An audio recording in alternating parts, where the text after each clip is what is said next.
So last time I went through Office looking for problems with the environment cube maps. I was making sure everything was looking okay from a lighting perspective, and I discovered it was not. It was to do with the way the lighting and cube maps work.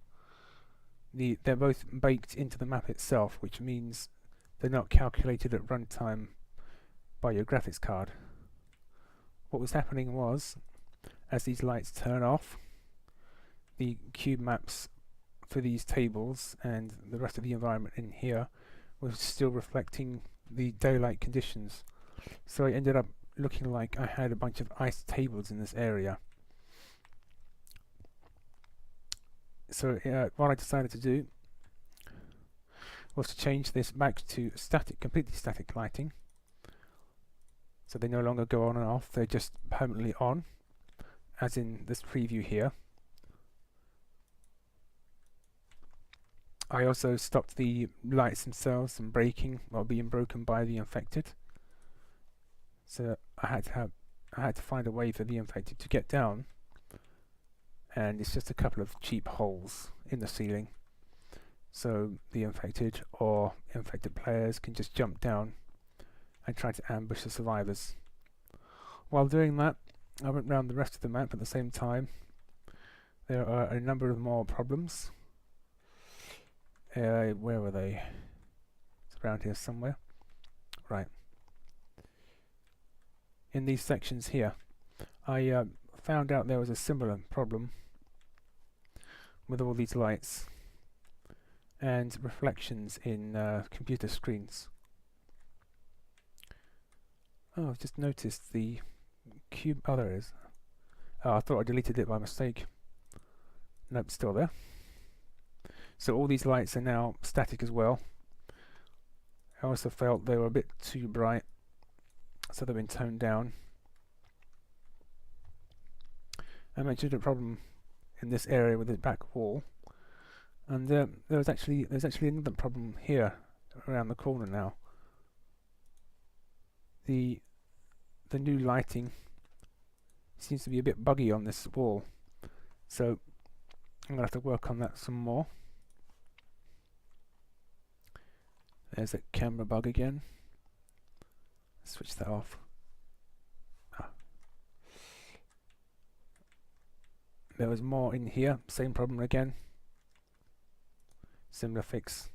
I found a few other things like slightly misaligned textures and some sprites out of place.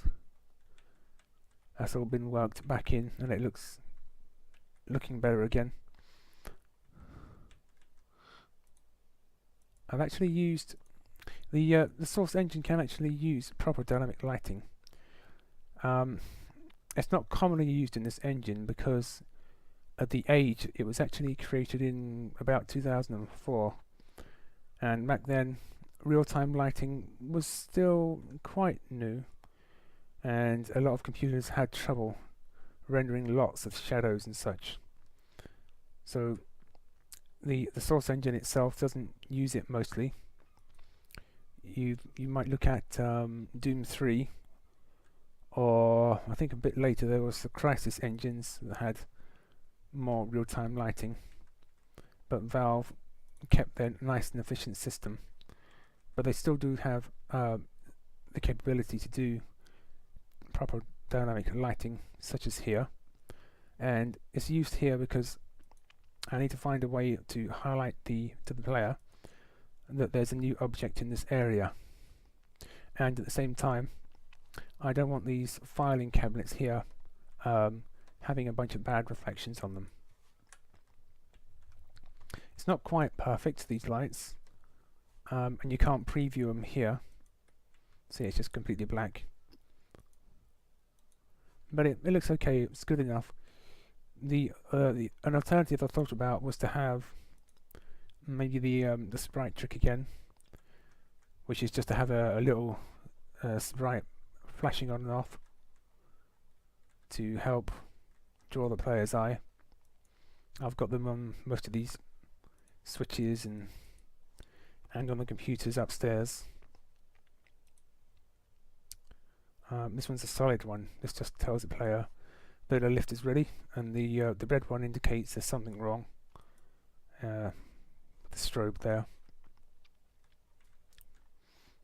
While messing around in here, trying to get this lighting looking better, I noticed that these doors weren't blocking the light properly, so I added the block light texture just to clear that up a bit. I also messed around with the cube maps a bit more, added some here and there, tweaked them around, and this continues. I'm still fiddling with this map. I thought I'd be done with it by now, but it keeps coming back to bite me, so I just have to keep working on it. Goodbye for now.